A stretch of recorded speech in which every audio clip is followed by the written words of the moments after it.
Welcome, everybody. Thank you for coming back. And if you're stopping by for the first time, welcome. And to all my subscribers and new ones, many blessings to whatever you're trying to achieve. I know you'll do it. So, now to the topic at hand. This one was rattling my brain for a little bit, trying to figure out how I wanted to do it, whether one video. I actually wanted to bring out the easel board and start showing diagrams and stuff. And I think I will. So, hold on, let me get my papers right here. And got them. And let's get into this topic at hand. So, what it is, grand consciousness, how everything around us, I would almost explain it as if you ever seen a spider web, how it starts out small and just goes across vast amounts. Let's say if it was a house or something that was abandoned and it was in the corner, you would go in, there'll be spider webs all over the place. That's how consciousness is. Once it starts off, it just spreads like a wildfire. And that grand consciousness is connected into your individual consciousness of yourself, all your self beliefs of yourself, your inner thinkings and workings. Because if you look at the definition in itself, the quality or state of being aware of something, I would believe, with internal and external for consciousness. And then grand is something that's what?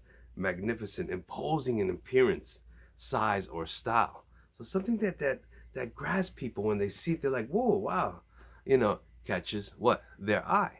That grand, that magnificent, whatever it may be, that's standing out from the crowd.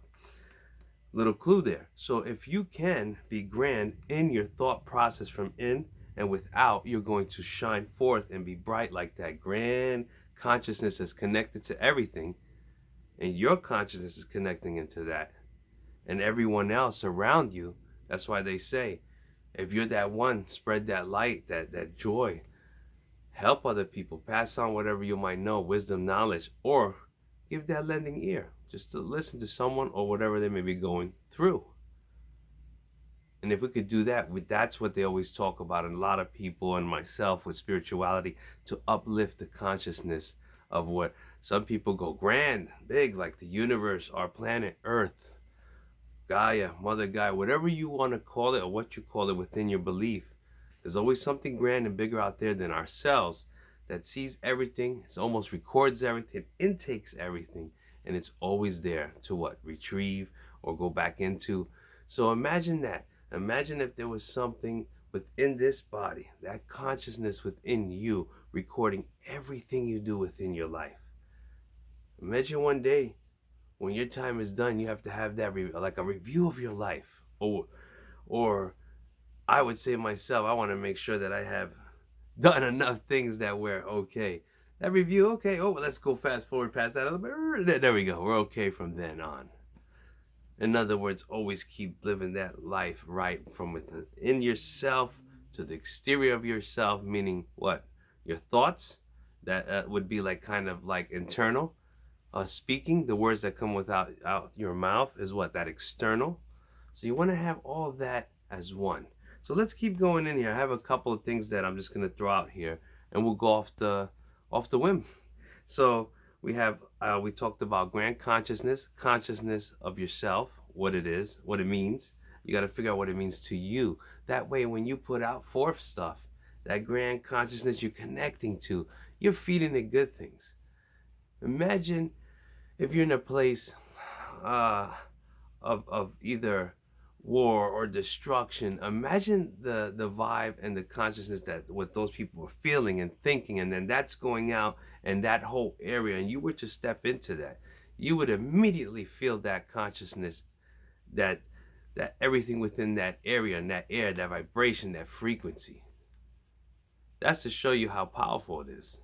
So imagine if you're using that on a spiritual note and using and practicing it in your everyday lives. And the only way I could tell you to do that is think about what consciousness means to you.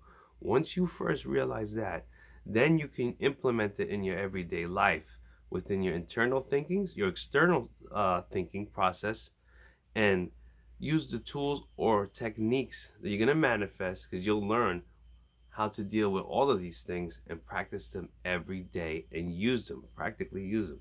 You can't just look up something or a subject. Sometimes even myself, I'm at fault for that, and then I forget about it. And then I'm like, wait a minute, I have to implement this every day if I want to really hammer at this and get it to work. And so what I mean by that is to have that grand, connecting to that grand consciousness, your consciousness, always put out this right here is a powerful tool that you can use.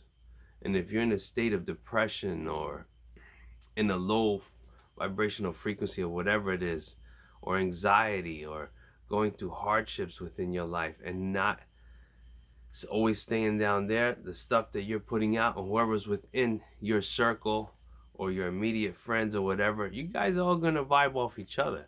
One is off, two is off, and then that number starts, that's what's gonna go out. You ever have that one person that sometimes might walk in a room and they just smile, it just lights up everything? Be that person. Bring the best consciousness that you can to a higher level within yourself, the people around you, and make a difference. What does it hurt? Nothing, right?